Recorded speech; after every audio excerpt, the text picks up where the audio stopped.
I'ma break through like a slave. I'ma save my own soul. I don't give a fuck, nigga. The story being told, life story. They tryna take me down. It's the east side nigga came up. I didn't really give a fuck. Serve me this cup. I don't give a fuck till the tops go drop. Nigga, don't stop. Come back from the dead what they thought. But I had to give the people what they want. Give you what you want, give you what you need. But right now, family, what we need, we got to think critically. The whole situation that we in right now, you're gonna see the thumbnail. But first clue is that you gotta talk in fucking code because of misinformation. And that should tell you something right now. All of a sudden, these motherfuckers care about misinformation. These motherfuckers are the inventors of misinformation. When they give a fuck about the common folk, what we got to say, what we got to tell each other, it's not that people are able to have voices and platforms and the information's out there. When they're so used to controlling the information with the media and that propaganda. Now they worried about that's misinformation. That's how they do. Now, these are the motherfuckers that are the inventors of misinformation. They got motherfuckers talking in code. Well, everybody knows what's up. But with everything that's going on, there's opportunity to learn, know what's up, especially when it comes to healthcare, the history of healthcare, and the history of this motherfucking beast. And we all heard the narrative, you know, when it first jumped off and it got over here to the US in March. You know, when it first hit in China, it was, oh, black folks can't even get it. Oh, we ain't even getting it. That's because, you know, in the continent of Africa, per capita, it didn't pop off like that. So you started hearing that shit. But when it got to America, all of a sudden, it's all shit. It's affecting black folks disproportionately. Black and brown, all this fucking black folks up. It's fucking black folks up, man. Black folks is fucked up. Disproportionately. It's fucking you up. But understand this. Like Dr. Clyde Anderson taught us, anything negative is gonna affect us disproportionately. That shit. Prison system, school system, you name it. That's what it was made to do. When you're on the bottom, you're always gonna get affected disproportionately. As we are with heart disease, diabetes, everything else.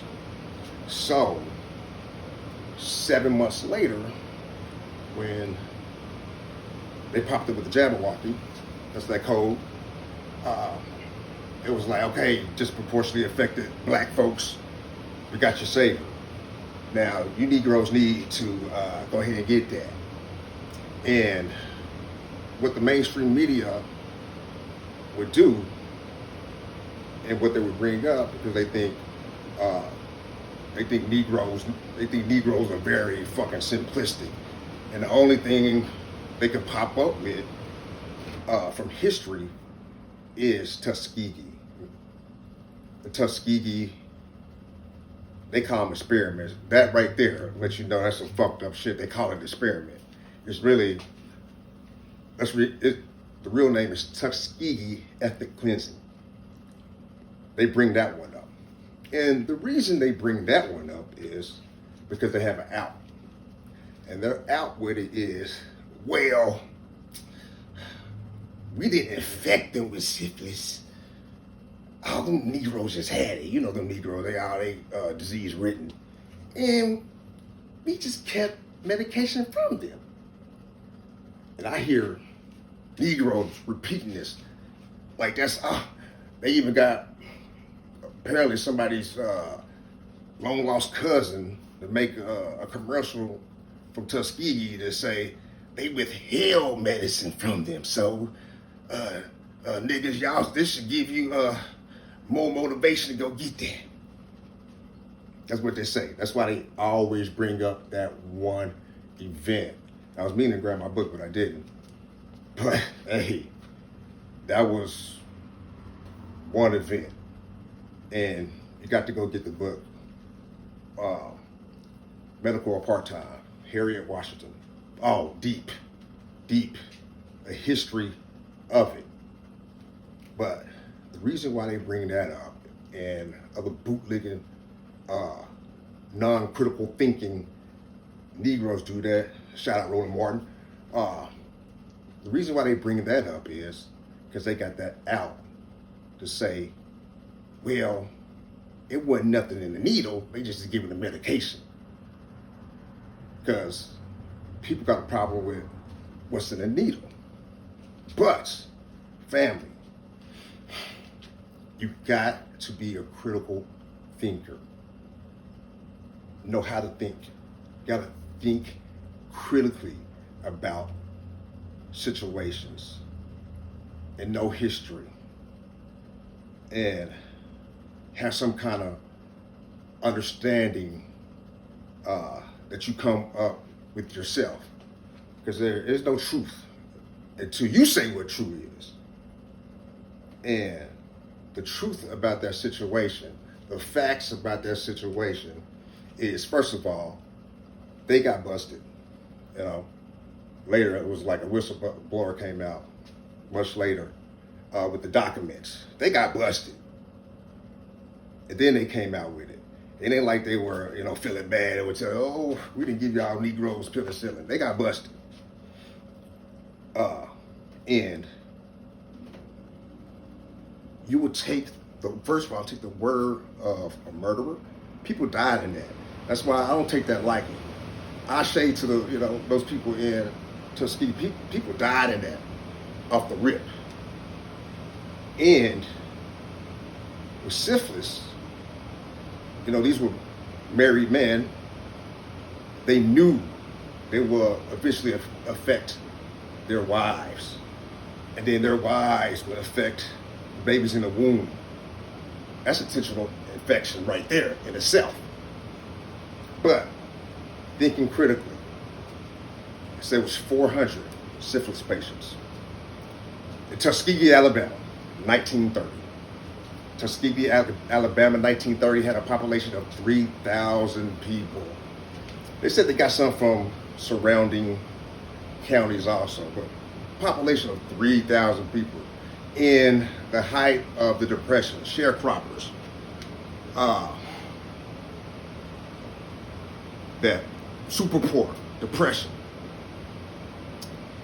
And population 3,000, we can split that up. Some of them were children, some of them were white folks, but they were able to find 400 niggas in Tuskegee or Tuscaloosa in that area that happened to have syphilis. Oh, goddamn, how lucky were they? 400 niggas out of 3,000. Okay. All right. Today, according to the CDC, 1 out of 1,000 people have syphilis. It's 1 out of 1,000. They found 400. If the numbers were the same right now, how many people did I say? Hey, y'all better than me. I went to public school and shit. 400,000, something like that.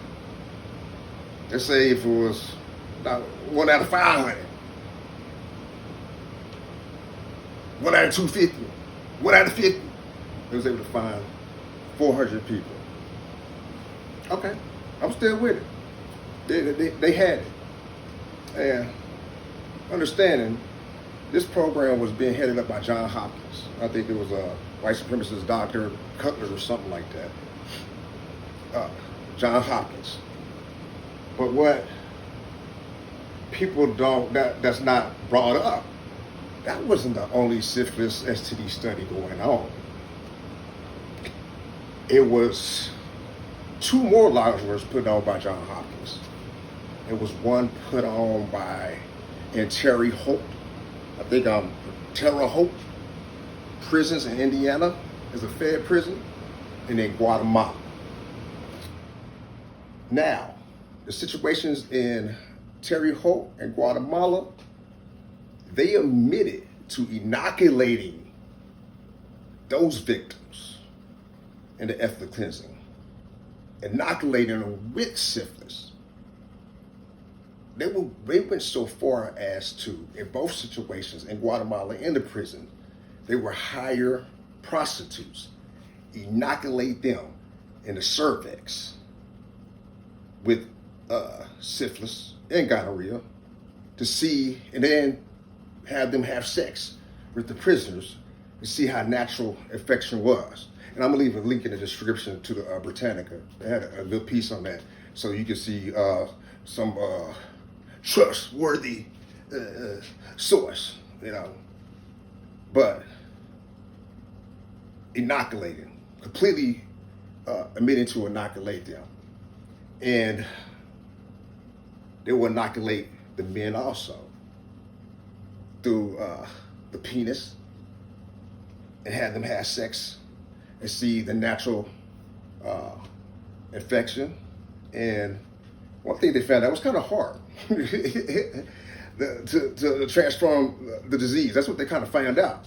And if you know anything about, little thing about virology or germ theory, it's every time they do something like that, it's always hard to infect people. And they would also inject them, inoculate them, and put abrasions on their penis and see if that would help the infection rate. Now, they admitted to inoculating the prisoners in Terre Haute and inoculating the people in Guatemala. Those were prisoners, people in the Navy, I believe, from ages 10 to 70. Yeah, these motherfuckers are diabolical. 10. So they, I imagine what they did with the 10, they probably had a 10-year-old doing acts. But 10 to 70. Now, they admitted to both of those. And recently, as Obama, his last year, he even apologized to the people of Guatemala for those studies.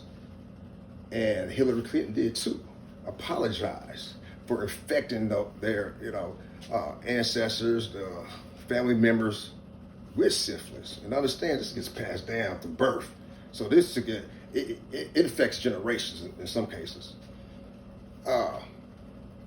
And for restitution, they will offer them health care. He offered them the Obama plan. I wonder he offered them the Obama phone too. But understand, the reason why they was able to admit to that, because they wouldn't have to pay any kind of restitution, because they can't be held liable in another country. They know what's up.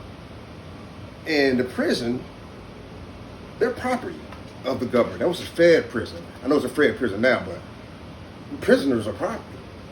So they're not going to be held liable. But regular citizens in America, especially Negroes, I don't know. But we're going to go with they just withheld medication. That's what we're going to go with. But you got to understand that situation. And you come up with a decision to think critically. And that's my thing. People not thinking critically. You can't move with emotion. You have to understand history. Don't just understand it to romanticize it, but apply it to today. Because they have the answer in there somewhere. You're like, yeah. Then you come up with the truth. You come up with the truth. If you on that kind of level. If not, holla at a motherfucker like me. I'm gonna put you on game. I'll never lie to you. I'm gonna give you receipts. I'm gonna put the Britannica, some white folks you can trust. I'm gonna put that in the description so you can read it. It's very deep. And I'm also put the book by Harriet Washington, I believe that's her name, Medical Apartheid. And I got another book. I was trying to rob, but I got another book how you really get, what really makes you ill. It's a great book because it details the medical system from the beginning, how it was started, Rockefeller got in, some good stuff. And the best thing about that book, it was not written by doctors, two people. One was the engineer, but they put great references. And that's what you need when you spit this game at people. You need those references so they can go look for it. Because they always gonna follow. Them folks will be like, oh, that's misinformation. I'm like, they the one said it. When they usually do. So, family, peace, think critically. And I'm gonna give the people what they want, what they need. It's a pull-out game, baby. Peace. Lord, help me. I'm just saying though. I was young. I didn't have no direction. Take me down. The shit that I thought that was fun, I grew up. Knew that it was something I could get from money to a destination, from a destination to a house. Between the route, things I started to figure out. It was like playing cat and mouse. Here we go, listen. I was on the block trying to go and get it like a fisherman. On the dock, you know I was fishing. Yeah. My people. Fiends, they was hooked. Everything that I cooked was so good, they was pitching it. It's what I love it. Try to make a wholesale from a low sale, trying to get in between the oat wells. A nigga got caught jammed up, cause a nigga went to the po-po and tell. Everything that it is, everything that it ain't, I can't say, so I chill on it. Nigga, don't stop. I see between the glasses, Ray Charles.